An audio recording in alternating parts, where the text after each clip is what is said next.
tahapannya ini. Non fiksi itu tulisan yang nyata, basisnya itu aksi nyata. Jadi dia berdasarkan fakta, data, informasi. Maka yang mau ditulis itu benar-benar sesuai dengan adanya. Jangan sampai begini, ketika saya mengajar di SDN Arjosan 1 Kabupaten Sampang, lah datanya salah. Nanti sampai saya pernah bincang dengan guru matematika, begini Pak, dia menulis soal tentang kecepatan di matematika kan ada kecepatan ya, V itu kan ya. Dia mengatakan jarak dari Sumeneb ke Surabaya itu dilalui kendaraan 1 jam perjalanan, ya kan? Dengan kecepatan 60 km per jam. Dimungkinkan jarak itu adalah 100 km. Saya bilang, kalau ngasih soal itu rasional, nggak mungkin dari sini ke Surabaya itu 1 jam, tidak mungkin 100 kilo. Maka paling tidak kita ngukur 200 kilo, 190 kilo. Berarti kita fakta sesuai dengan yang sebenarnya. Itu walaupun di pelajaran. Justru di pelajaran itu suguhkan sesuai dengan fakta dan data. Jangan sampai Bapak itu bilang, anak-anak Monas itu indah. Waktu Bapak ke Sulawesi, Bapak lihat Monas di situ. Bertindih, semangat, datanya salah. Jangan sampai. Nah, menemukan arah fokus, mengamati objek, tahap bebas dari pikiran. Bapak Ibu nggak usah pusing-pusing, nggak usah terlalu berat pikiran. Kalau migrain malah nggak bisa nulis. Itu ya. Kemudian tahap iluminasi itu tahap ketika hormon endorfin kita tumbuh, ide-ide segar itu segera Bapak Ibu ingat. Ya, kalau ada ide itu diingat. Sebagaimana saya sampaikan ke Pak Bupati ya di Korpri bahwa saya setiap hari harus nulis. Kalau nggak nulis nggak bisa tidur karena ada kebutuhan saya yang kurang. Nah itu. Kemudian tahap verifikasi, buktikan bahwa ide kita itu bisa ditulis. Next Mas. Bagaimana menulis, dari mana, bagaimana setelah, bagaimana mewujudkan, bagaimana mengembangkannya, Bu Idri sudah menjelaskannya. Next. Nah, Bapak Ibu kalau kesulitan judul, nggak usah nulis judul karena berjam-jam nunggu judul, tak nemu judul ya. Saya telepon jam 9 tak nemu judul, kok 12 Pak Gun tak nemu judul, polisi dong tak nemu judul. Akhirnya berhenti di judul. Kalau saya Bapak Ibu nggak mikirin judul, tulis dulu isinya, judulnya belakangan. Bahkan saya kira sampai sekarang sudah lebih dari 100 kali memberikan judul Bapak Ibu kepada orang-orang di Indonesia tuh.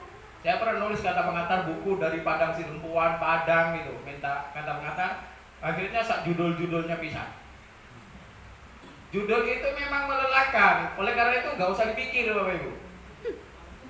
Banyak yang nulis puisi, syarat-syarat, tiba-tiba japri ke saya, Pak kasih judul. Ada yang nulis, bahkan judul buku, saya seringkali kasih judul itu. Tidak apa-apa, yang penting isinya, jangan hanya judul saja. Gitu. Paragraf pertama harus menarik, tadi sudah disampaikan, memulai dengan rasa ingin tahu. Nah, ini yang penting. Ketika ada teman saya menulis gini, Pak saya nulis gini, misalnya pembelajaran IPA yang menyenangkan. Di paragraf pertama saya ingin mengatakan bahwa anak-anak harus suka IPA. Maka dalam setiap paragraf itu harus ada pertanyaan yang mampu dijawab.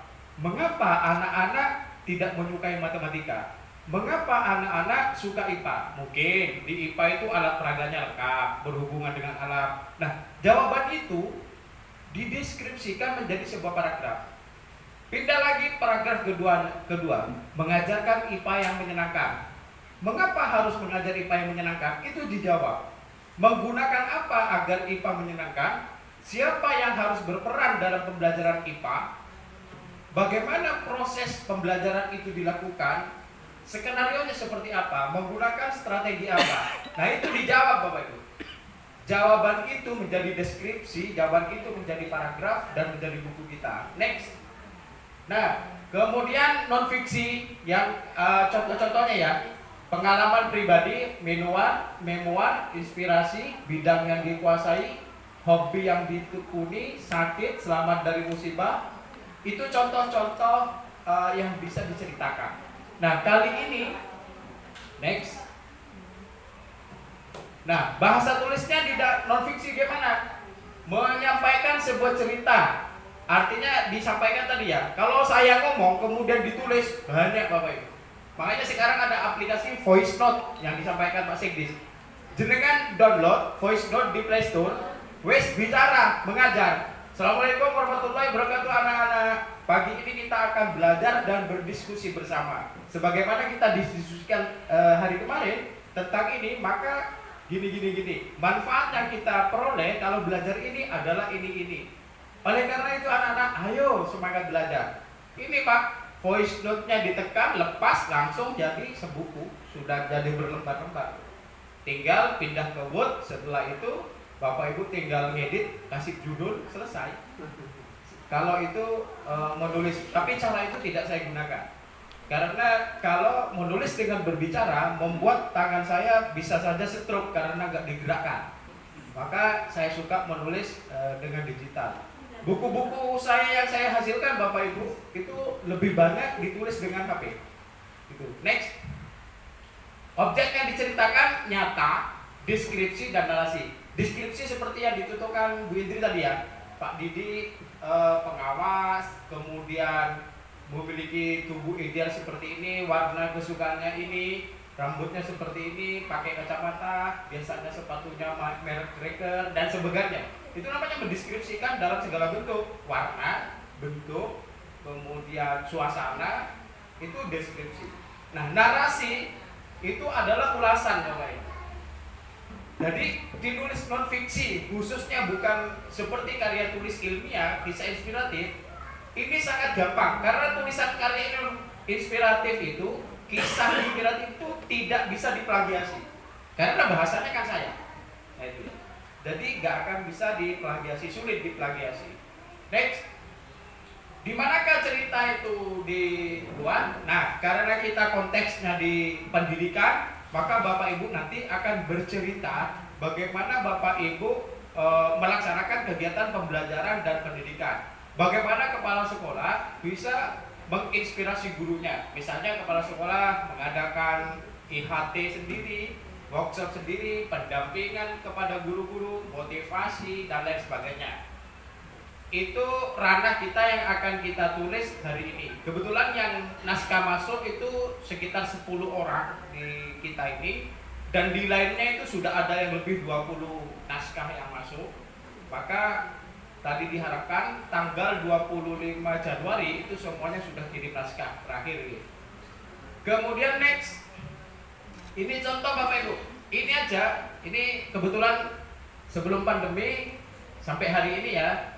Jadi kami melakukan pembelajaran digital Bapak Ibu. Jadi hari ini, kebetulan hari ini memang hari Sabtu, setiap hari Sabtu di kelas saya itu ada pembelajaran menulis digital. Jadi anak-anak kegiatan literasinya ditulis di blognya masing-masing.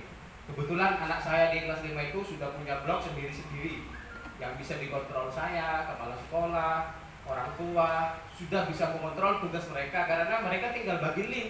Mana tugasnya? Mereka bagi link blog ke saya, ke grup WA, kemudian kita sampaikan ke orang tua, juga kita sampaikan kepada kepala sekolah hasil anak-anak menulis digital. Jadi kalau kami membawa HP ke kelas, kita kontrol.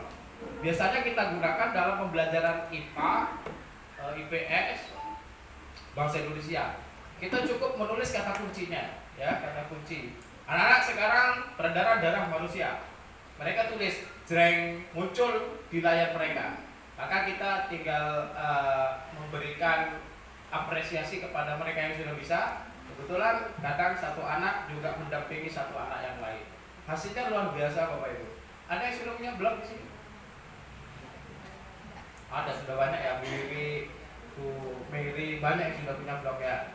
Nah itu jadikan sebagai personal branding kita. Next. Ini pembelajaran di keraton Bapak Ibu. Saya belajarnya juga sampai ke museum-museum. Jadi ketika pembelajaran IPS mengenal daerah ya, mengenal budaya daerah, saya izin kepada kepala sekolah pada waktu itu Bapak Turut, kita akan belajar ke keraton. Diizini, kita hubungi pihak keraton ke sana. Ke sana tidak tangan kosong Bapak Ibu. Mereka membawa LKPD. Mereka melakukan wawancara. Hasil wawancaranya jadi PTK saya. Jadi walaupun saya golongan 2 dulu, 5 tahun, 6 tahun, 10 tahun yang lalu saya sudah buat PTK sejak 2004. Padahal PTK-nya nggak kanggo sama sekali, nggak usah untuk naik tingkat, nggak perlu itu. Dari 2004 saya nulis PTK, tidak untuk naik pangkat Bapak Ibu. Jadi belajar saja untuk itu. Next. Nah, ini struktur Bapak Ibu. Ini struktur yang Bapak Ibu pahami, terutama non fiksi ya. Ini buku saya Dio Si Penggalang. Dia novel anak, bacaan untuk SD. Terinspirasi dari anak-anak kami di sini ketika mengikuti EJSC, S Java Scott Challenge di Pabrasan, ingat ya? 2015 runner up-nya kami. Jadi kami novelkan menjadi novel kepramukaan di sini. Ini Bapak Ibu harus ada judul, ada paragraf pembuka, isi cerita, akhir cerita. Cek gampangnya Pak? Iya gampang, menulis itu gampang. Cuma ada judul, paragraf pertama, pembuka, isi cerita, akhir cerita. Judulnya harus menarik. Bapak Ibu saya contohkan ya. Ada yang setor Bapak Ibu. Langsung kepada yang akan kita bahas sekarang. Ini judulnya unik, serunya belajar matematika menyenangkan. Ini pasti non fiksi, karena yang dibahas di sini setelah saya baca ini adalah skenario pembelajaran, dan di sini mengedepankan aspek karakter, strategi, kemudian ada evaluasi, ada game yang dijelaskan di sini. Ini sangat menarik tulisannya Pak Sigdis. Dan, ini Bu Ira mana? Oh sini Bu Ira dulu, sebentar. Bu Ira, maju dulu. Kebetulan dari SD kita nih. Coba Bu Ira ceritakan gimana mau lulus ini. Saya nggak mau banyak-banyak ya. Ceritakan apa isinya sepintas, nggak usah dibaca. Bismillahirrahmanirrahim. Assalamualaikum warahmatullahi wabarakatuh. Iya, di sini kebetulan saya mengambil judul serunya belajar matematika menyenangkan. Sebenarnya di awal-awal itu bingung juga mau bikin judul seperti apa, mau cerita apa itu susah, karena saya bukan penulis dan tidak terbiasa menulis. Selama ini masih terbiasanya menulis materi di papan. Jadi kalau untuk menulis sebuah buku atau cerita saya belum bisa. Karena kemarin diwajibkan untuk ikut gitu, jadi mau tidak mau menulis. Saya menceritakan pembelajaran matematika di kelas saya. Kebetulan saya mengajar di kelas 2. Jadi di sana saya melihat kalau kelas 2 itu kan karakter anak itu masih lebih suka bermain. Jadi dari kendala-kendala selama saya mengajar, dari semua permasalahan-permasalahan, saya angkat menjadi sebuah judul cerita.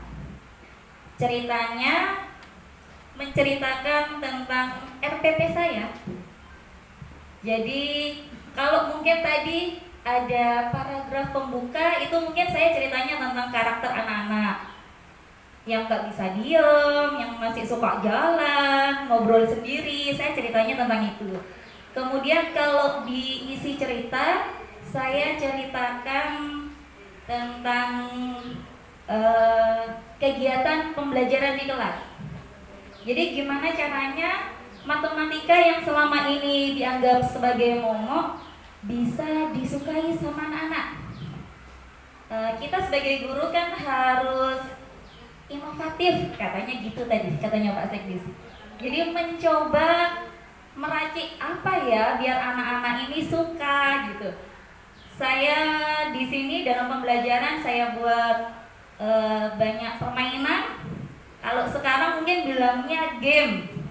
Karena ketika kita bilang sekarang kita main game ya gitu, anak-anak itu pasti langsung suka. Kalau sudah bilang kata game, mereka identik dengan kalau game itu pasti seru. Jadi di sana saya menceritakan tentang RPP saya yang menggunakan pembelajarannya menggunakan game seperti itu. Terakhir di akhir cerita juga ada tentang manfaatnya, kemudian bagaimana hasilnya, outputnya dari pembelajaran berbasis game. Terima kasih, sekian dari saya. Wabillahi taufiq wal hidayah. Wassalamualaikum warahmatullahi wabarakatuh. Waalaikumsalam. Tepuk tangan Bapak Ibu. Nah, ini dalam konteks lain disebut dengan tulisan reportase pembelajaran. Jadi Bapak Ibu, ini sangat mudah karena dilakukan oleh kita. Bahkan Bu Ira ini sedang menyelesaikan buku perdananya tentang macam-macam kegiatan metode pembelajaran di kelas. Salah satunya ini. Jadi Bu Ira ini hasil dari pelatihan kita bulan kemarin ya di sini. Kebetulan ada 20 peserta, itu semuanya sudah bergerak menghasilkan insya Allah buku masing-masing ya. Itu namanya cerita nyata ya, itu namanya non fiksi. Next. Nah, nilai cerita non fiksi ini Bapak Ibu yang perlu diperhatikan, yang Bapak Ibu tulis, satu, harus ada hikmahnya, ada pesannya, ada amanahnya, ya, ada sesuatu nilai yang bisa diambil. Kemudian yang kedua, bisa dijadikan contoh sebagai pelajaran bagi kita. Di sini gamenya sangat menarik ya, rinciannya itu dari awal sampai akhir ada tantangan, ada kemandirian, ada tanggung jawab di situ, walaupun game. Nah, jadi tulisan Bapak Ibu nanti setelah dibaca orang, oh ini yang saya cari. Bisa dicontoh Bapak Ibu. Saya senang ini, mau tak praktekkan nih, itulah. Kemudian yang ketiga, tulisan itu berkarakter, artinya setelah dibaca ada pesan-pesan karakter yang positif. Jangan menulis hoax, jangan menulis sara, jangan menulis pertentangan, jangan menulis kontroversi. Memang di dunia ini Bapak Ibu mungkin akan dapat cuan banyak ya, seperti berita ya. Seperti berita, misalnya beritanya X lah, berita X, sehingga dia viral. Viralnya di dunia Bapak Ibu.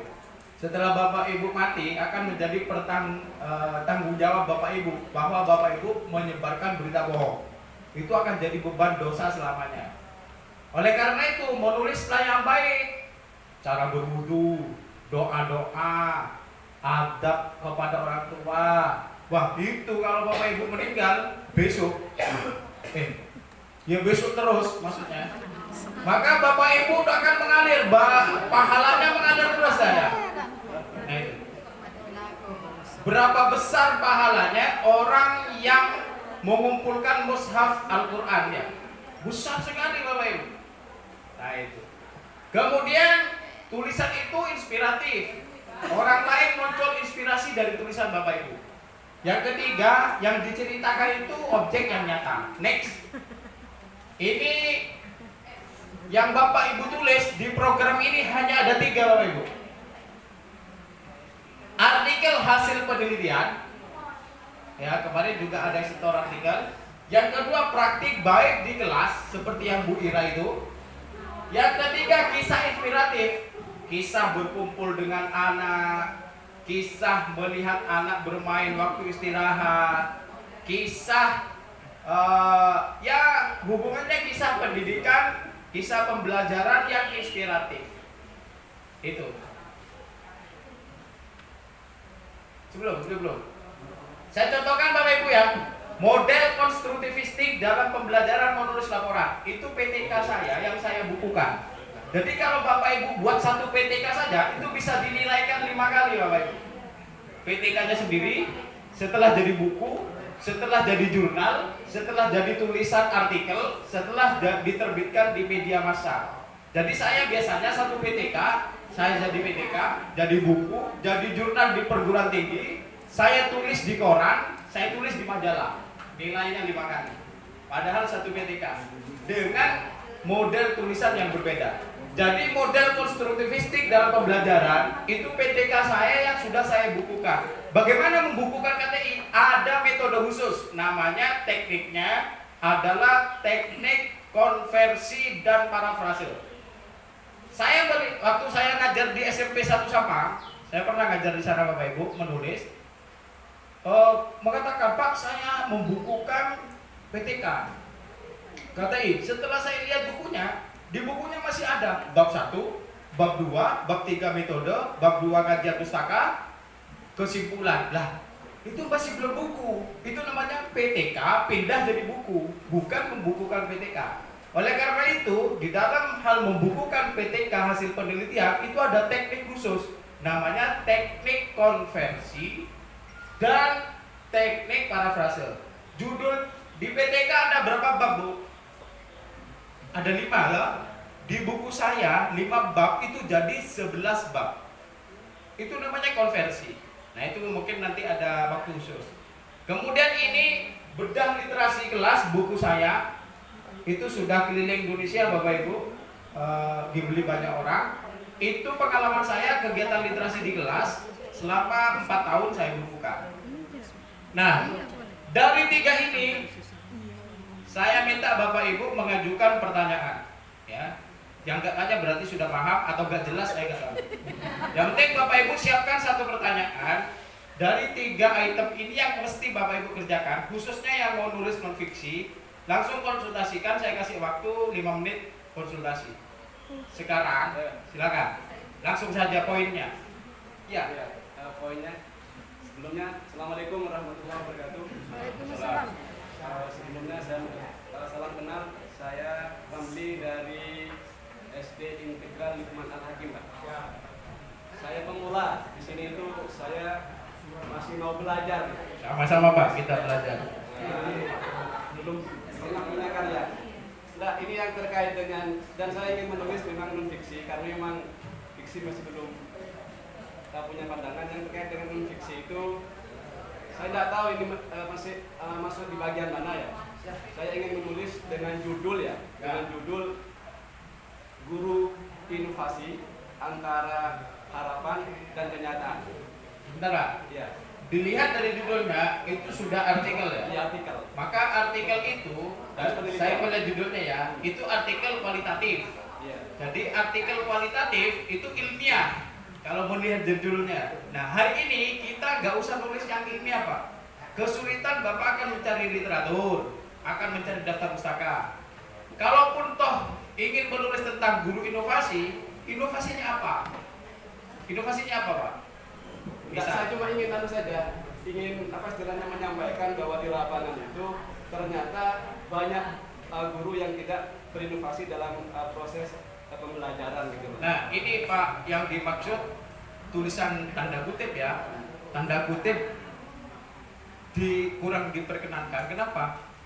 Ketika ujian disertasi atau skripsi Bapak akan dikejar. Tahu dari mana Bapak bahwa guru banyak tidak inovasi?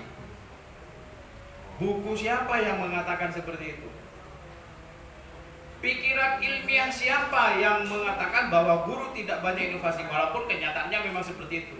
Tetapi dalam tulisan ilmiah, Bapak akan dipertaruhkan argumennya dengan data empirik, dengan data pustaka. Kalau Bapak menemukan, misalnya menurut Profesor Dr. Lexi Mulyom, tahu Dr. Lexi Mulyom? Mengatakan bahwa guru tidak berinovasi, ditulis dalam bukunya halaman 27 dengan judul Metodologi Penelitian Kualitatif misalnya. Kalau Bapak menemukan itu disoke dan itu tanda kutip tulisan berat. Di sini tulisan ringan. Jadi kalau menemukan guru tidak inovasi, carilah benang merah sehingga Bapak akan menulis kebalikannya, yaitu guru berinovasi. Misalnya Bapak sendiri, Pak, saya mengajar menggunakan kartu reme. Seakan-akan itu remeh-temeh. Tapi jangan lupa bahwa kalau Bapak deskripsikan secara matang, itu akan menjadi tulisan berkualitas. Saya pemenang guru inovasi di Kecamatan Kota, alat peraganya itu hanya domino. Juara Pak, domino. Bukan alat peraganya yang menang, tapi KTI-nya, bahasannya. Nah, oleh karena itu, Bapak punya satu saja kelebihan di mengajar itu sudah bisa diulas. Jadi bukan tidak diperkenankan, tetapi tulisan Bapak nanti jadinya jadi tulisan berat. Harus mengumpulkan daftar pustaka, harus mengumpulkan pendapat para ahli. Karena saya sudah bisa membaca dari judulnya, Pak. Beda dengan suka pelajaran matematika, hobiku berenang. Ayo bermain game. Ayo bermain gobak sodor, mungkin yang olahraga ya. Sangat simpel, Pak. Nah, itu. Ada lagi? Paham ya, Pak? Iya, paham. Siap. Nanti konsultasi privat boleh gratis, Pak. Iya, siap. G, monggo, Pak. Terima kasih atas waktunya. Assalamualaikum warahmatullahi wabarakatuh. Waalaikumsalam. Saya Sanudayat dari Jalan Pangan 5. Kebetulan di sini saya mencoba baru menulis juga, kayaknya ke non fiksi. Siap. Saya punya ide kemarin dari hasil pembelajaran saya tentang guling depan dan guling belakang. Karena Olahraga ya? Ya, olahraga. Kebetulan saya olahraga. Kebetulan anak-anak yang saya ajar itu setelah saya suruh untuk mencoba, anak-anak tersebut merasa ketakutan untuk melakukan hal itu. Akhirnya saya membuat sebuah inovasi, yaitu menggunakan alat namanya bidang miring. Jadi secara tidak sengaja anak itu dipaksa untuk bergelung-gelung sendiri. Oke. Nah, dari hasil itu ternyata anak-anak itu cukup maksimal dan hasilnya anak-anak bisa semua setelah dikembalikan ke asal. Nah, saya di sini masih bingung untuk judulnya, Mas. Judulnya, termasuk isinya ya. Judulnya tentang apa? Nanti mungkin bisa. Nah, saya kasih judul. Ya, bidang miring untuk rolling. Keren. Ya, jadi bidang miring itu metodenya, strateginya. Rolling itu adalah pekerjaan. Ingat, membuat judul di tulisan non-fiksi terutama artikel pendidikan setidaknya memuat 2 variabel. Ya, 2 variabel. Jadi kalau jadi PTK, peningkatan kemampuan rolling melalui strategi bidang atau melalui penggunaan bidang miring untuk meningkatkan bla bla bla siswa ini kan. Tetapi karena sudah menjadi artikel, maka simple, cukup 4 kata. Bidang miring untuk rolling. Ya. Itu keren. Jadi tinggal menceritakan LPP-nya, skenario-nya itu diulas sama dengan istrinya duluan ya. Oke. Ada lagi, satu lagi saja. Satu lagi. Kalau tidak ada, saya anggap jelas. Ya. Next, Mas. Halo, next. Ini Bapak Ibu isinya yang non fiksi ya. Situasi apa yang melatar belakang ini Bapak Ibu nulis? Tadi disampaikan. Anak-anak saya bingung, Pak, mau rolling itu takut. Nah, ini latar belakangnya sehingga Bapak Ibu menciptakan strategi. Yang di Bu Ira tadi dibilang anak-anak kelas 2 ini kayaknya matematika kok menakutkan ya, jadi momo sehingga Bu Ira berinovasi. Kemudian tantangan yang dihadapi. Nah, dengan adanya anak-anak tidak bisa rolling, ini tantangan bagi saya. Saya harus menciptakan sesuatu yang membuat anak bisa rolling. Nah, intinya itu. Ini tantangan bagi saya ketika anak-anak tidak bisa belajar matematika. Saya buat game. Nah, itu jawabannya. Kemudian aksi nyata, strategi yang diterapkan, pihak yang terlibat, sumber daya yang diperlukan. Jelas. Strateginya membuat bidang miring, pakai game. Aksinya aksi nyata, ya. Aksinya nyata. Bukan karena zamannya PMM semua aksi nyata. Semua pembelajaran aksi nyata gitu ya. Kemudian harus ada refleksi. Refleksinya itu apa? Dampaknya bagaimana? Hasilnya seperti apa? Respon anak-anak kayak apa? Jangan-jangan setelah dikasih game anak-anaknya malah apa jeratan gunanya? Atau setelah dikasih bidang miring anak-anak malah nggak enak, malah kecelakaan atau terjadi fatal. Jangan sampai. Maka di sini ada refleksi. Kemudian apa kekurangannya, apa kelebihannya, rencana tindak lanjutnya. Ini sudah urut Bapak Ibu ya. Ini sudah urut dari atas. Makanya kita buat simpel. Bapak Ibu nulisnya nulis simpel. Gampangnya kalau Bapak Ibu nulis di skenario pembelajaran, Bapak Ibu tinggal mendeskripsikan setiap bagian dari RPP. Pak, RPP saya kan copy paste. Jangan copy paste. Sekarang dibuat. Sama dengan ke RPP, CGP atau PP. Walaupun RPP-nya 10 menit, itu harus membuat unsur-unsur dari RPP itu. Gitu ya. Ada yang ditanyakan di sini Bapak Ibu? Jelas? Oke. Nah setelah ini yang konsultasi pribadi sudah banyak ya ke kita, ke kami ya. Jadi kalau Bapak Ibu ragu-ragu, terus bingung dengan karyanya padahal sudah ada, boleh konsultasi pribadi. Maksudnya konsultasi bareng ya gak apa-apa gitu loh. Tuh. Next. Nah ini sistematika penulisan Bapak Ibu, aturan penulisannya. Kemarin bingung, gimana caranya nulis, ini aturannya Bapak Ibu. Menggunakan kaidah bahasa Indonesia yang baik dan benar. Kemarin terakhir UEB, sekarang EYD 5 ya. Kemudian fontnya Times New Roman 12 spasi 1,5. Tulis tinta warna hitam, nanti di blok jadi merah. Nah itu. Panjang tulisan 3 sampai halaman. Jangan lupa bionarasi, biodata narasi ya. Biodata narasi itu Bapak Ibu mendeskripsikan dirinya sendiri ya, mendeskripsikan dirinya sendiri. Jangan sampai deskripsinya mulu-mulu. Nama saya Raden Anton, saya keturunan Raja Kesumenep, Raja Sumenep ke-7. Tetapi karena perselisihan saya tidak tinggal di keraton misalnya. Jangan sampai nulis kontroversi lah pokoknya. Nulis karena Bapak Ibu memang keturunan keraton ya disebut. Karena terjadi pertarungan yang sengit 2000 tahun yang lalu saya tinggal di luar keraton.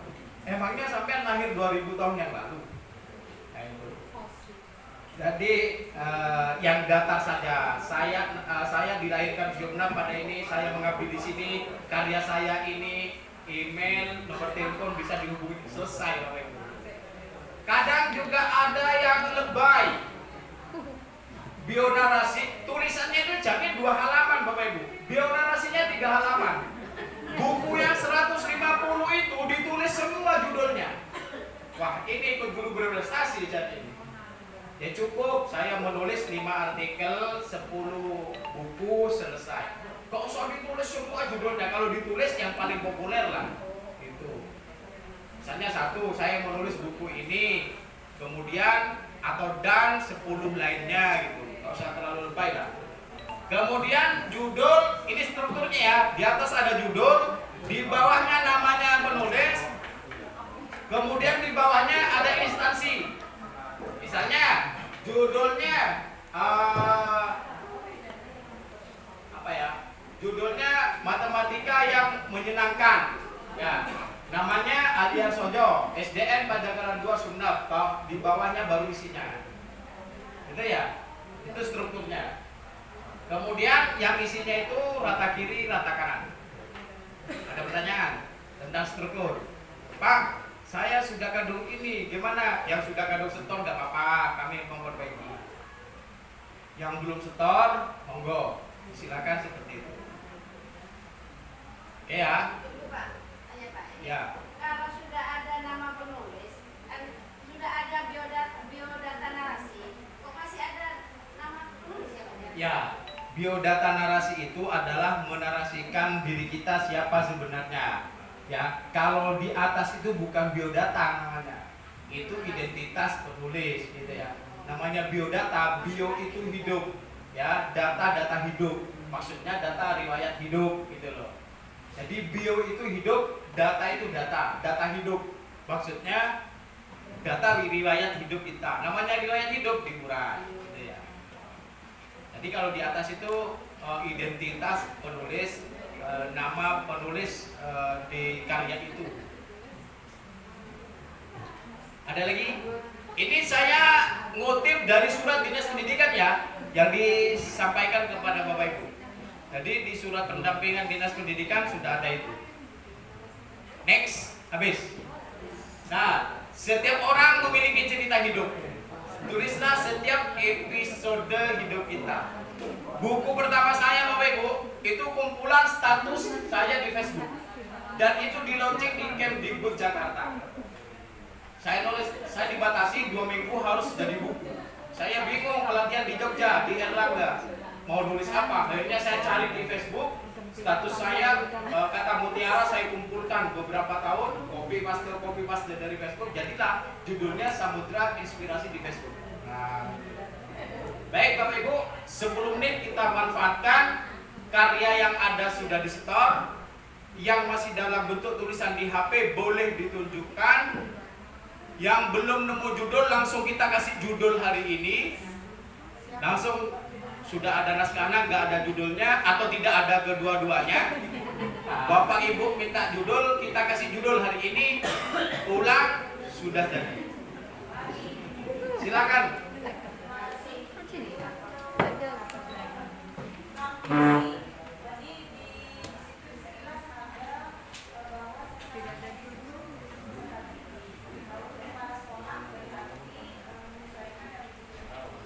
Oke, jadi sudah saya sampaikan tadi ya. Jadi tulisan non fiksi kalau guru itu sifatnya kegiatan pembelajaran, lebih enjoy. Monggo, terima kasih Pak. Terima kasih sudah mau bersamai.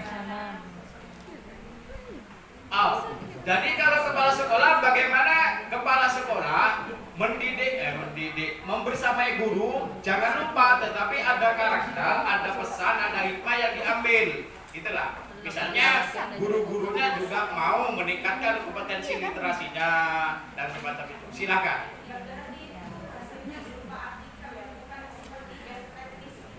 Loh, kan sudah ditentukan tadi artikel pendidikan, best practice atau praktik baik, kemudian yang ketiga kisah inspirasi.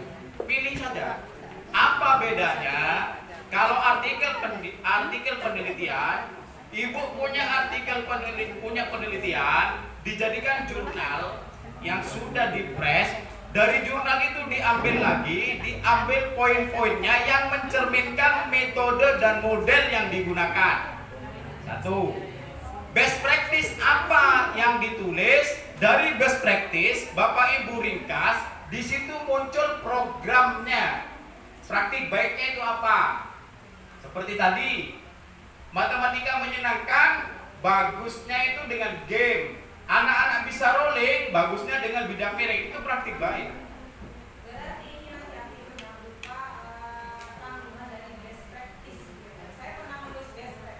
Ya.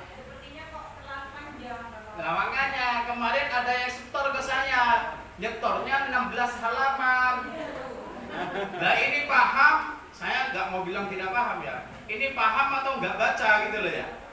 Ketentuannya 3-4 halaman. Apa yang terjadi? Akhirnya best practice-nya dipotong-potong lagi. Masih ada abstraknya. Ngeri Pak.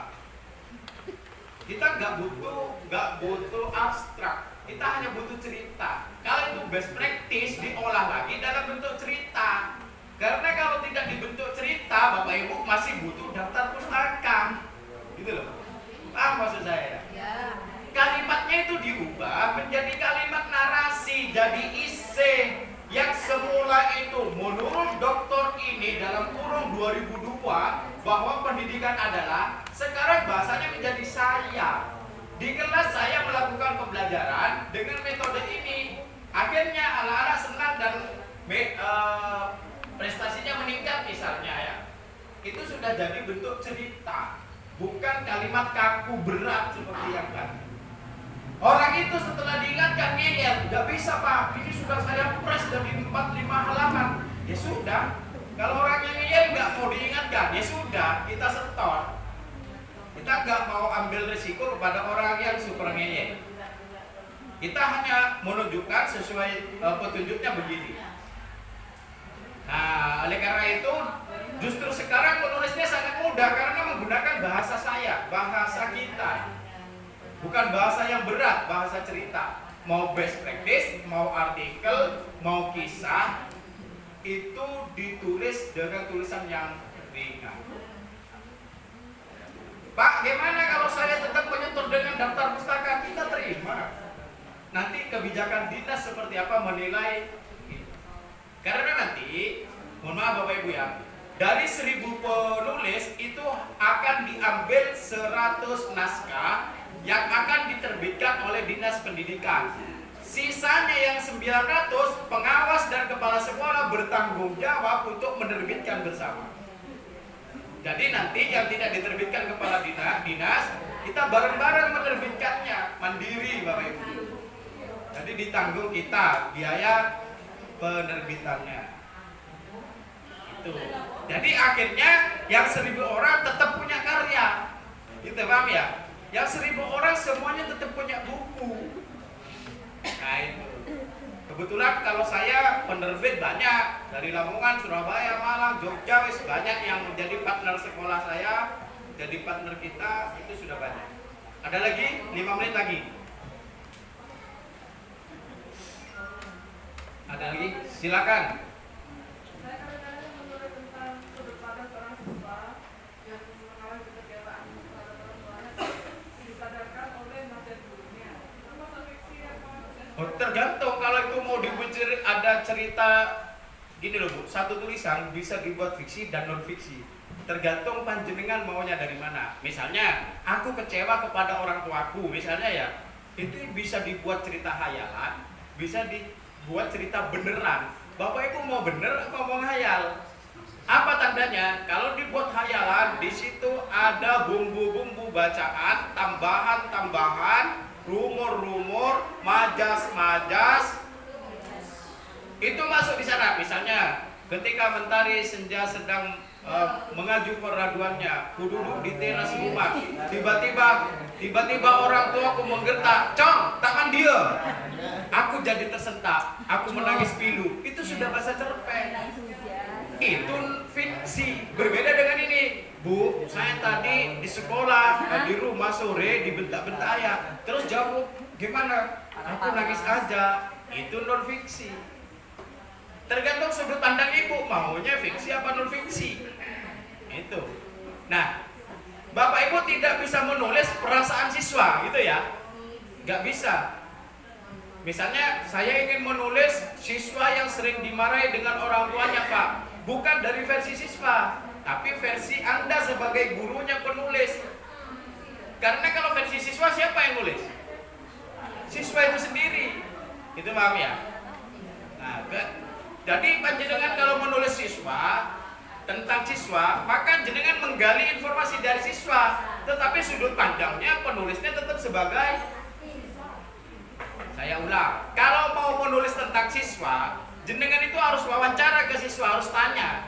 Tetapi panjenengan mau nulis dari sudut pandang sebagai guru.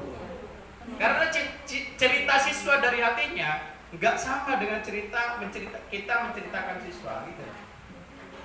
Gitu. Yang penting ada artikel, ada pesan, ada hikmah, ada karakter, ada nilai dari cerita inspiratif. Nah, makin bingung toh? Yakinlah.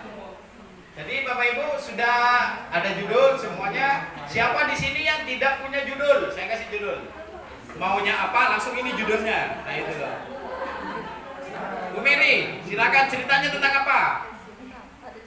Belum cerita, belum nulis. Kamu sukanya bidang studi apa? Langsung saya kasih judul. Mau nulis fiksi?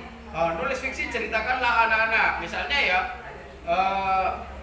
harapanku menjadi dokter. Ceritakan bagaimana anak-anak punya cita-cita ingin jadi dokter. Dengan hayalan, misalnya setiap hari aku harus meniti jalan. Jarak rumahku ke sekolah yang 5 kilo tak menyurutkanku untuk melangkah belajar, misalnya. Itu sudah fiksi. Ada lagi? Iya, maksudnya mata pelajarannya apa? Oh, campuran. Saya rumah ajaib itu ya. Iya, itu tulis 5 kali lah ya. Ikut lomba itu, ikut CGP itu, ikut PP itu, ikut. Aduh, saya sampai hafal Bu Is ini. Kalau diajukan ke saya tidak luluskan. Saya hafal. Enggak. Bu Is itu bareng saya sudah 5 tahun yang lalu. Memang alat peraganya juara Pak. Bu Is punya alat peraga juara di kecamatan kita 3 tahun yang lalu. Karena juara dapat piala, dapat piagam, dapat uang pembinaan juga. Juara bolak-balik, mulai dari kecamatan sampai kabupaten juara Pak alat peraganya. Unik yang Bu Is itu satu rumah alat peraga itu, tetapi bisa digunakan untuk multi mata pelajaran, untuk IPA, SPDP, matematika, bahasa Indonesia. Jadi alat peraganya Bu Is itu bongkar pasang Pak. Kalau ngajar IPA, dia tetap pakai peraga itu, tetapi dia jadi IPA. Kalau matematika dibongkar pasang jadi bangun datar. Jadi itu kalau saya kasih judul Bu Is, ya, alat peraga serbaguna. Nah itu ya. Jadi media serbaguna untuk multi pelajaran, tetapi fokusnya tetap pada satu pelajaran yang paling dominan, ya, itu. Atau seperti semula, jadi rumah bongkar pasang pada pembelajaran IPA misalnya ya, itu keren tulisannya. Ya, rumah ajaib itu bagus Pak, karena di kabupaten juga juaranya 2 kali dia, dari kecamatan dapat uang, kabupaten juga dapat uang. Ada lagi Bapak terakhir yang belum punya judul, langsung saya kasih judul hari ini. Ya, yang nggak mengajukan berarti sudah punya judul semua, maka kami tinggal terima naskahnya maksimal tanggal 25 Januari. Ini siapa yang bertanggung jawab? Bukan kami. Kami hanya kolektor. Yang bertanggung jawab adalah pengawas, bukan kami. Ya. Kami hanya mengumpulkan naskah Bapak Ibu. Ingat pesan Pak Sekdis tadi ya, yang tidak setor, pengawas yang tidak setor, kepala sekolah yang tidak setor, guru yang tidak setor, ditandai. Pak Sekdis tadi ngomong, rekamannya masih ada. Ya, nggak tahu ditandanya apa. Jangan ngomong waktunya sampai tanggal sekian, karena kalaupun tanggal 24 panjenengan masih ngomong waktunya masih besok, ya sama. Nah, gitu ya. Baik Bapak Ibu, terima kasih atas kebersamaan ini. Mudah-mudahan semuanya menghasilkan karya yang hebat. Kita semuanya jadi penulis. Jangan lupa bagi yang mau ikut pelatihan menulis branding blog, saya adakan pelatihan itu tanggal 21-22.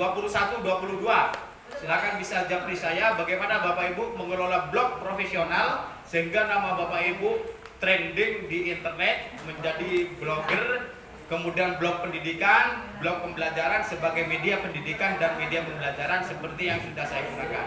Terima kasih, mohon maaf atas segala kekurangan. Kita akhiri. Assalamualaikum warahmatullahi wabarakatuh.